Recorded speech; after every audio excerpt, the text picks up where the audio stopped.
Going to the bookstore used to be a treat. Well, and some of that adapting that I think you're alluding to is Chapters or Barnes and Nobles. Like you go in there, it is a bookstore, but it's not. It's not just books.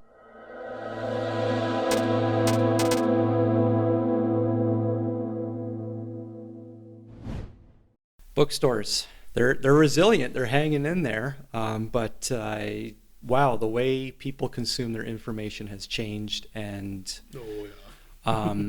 let's pretend you're the CEO of Chapters or a Barnes and Noble or an Indigo. Some of your shops are closing down. It's a slow, painful death. Don't know if they'll ever die or completely die, but like, what do you do right now in this? I don't really know what to say about what to do. I mean, when you look at bookstores, I think their biggest competition or threat right now is online, or you can bring that back to Amazon. That's what I started buying with Amazon was the fact that, oh, I can buy all these books or whatnot, right? For the small little bookstores, I really don't know what to do with itself. I mean, in some ways, there's an explosion because of the popularity and the ease of self-publishing, specifically if you're just going into an ebook form. There's a self-help book that I know about, and a publishing company basically had a walkout of their employees just because of who the author of that publishing company, or who the publishing company wanted to publish, right? And it's just like the literary world is also kind of being taken over by everything, right? Like it's having to deal with political issues. It's having to deal with the change to how the standard publishing is going on.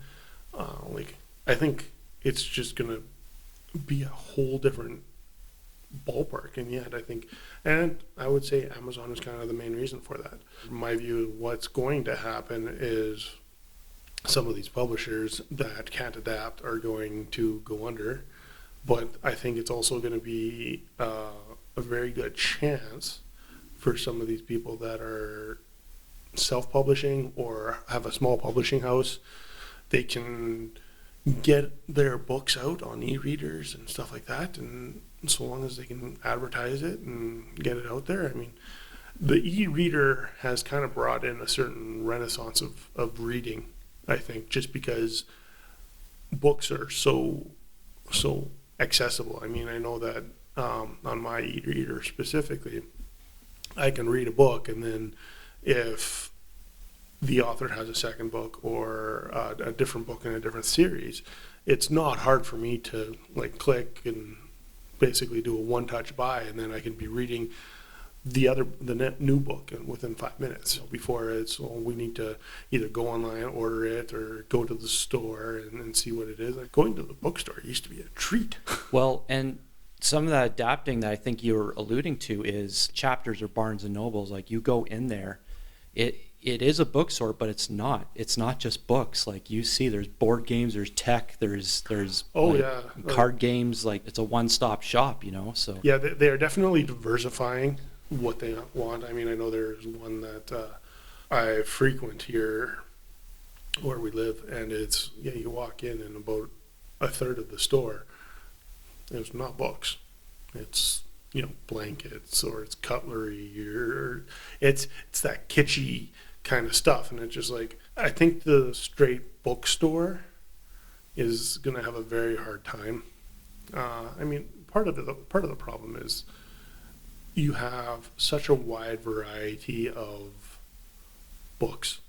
I mean, if you look about what possibly you could put on your shelves, your retail shelves, it's just about endless on what you could have on there. You have to cater to whatever your clientele is. Saying that, you can cater to whatever your clientele is. It's just making sure that you have the books available. To save the bookstore, bringing back the culture of the bookstore would probably be the best thing.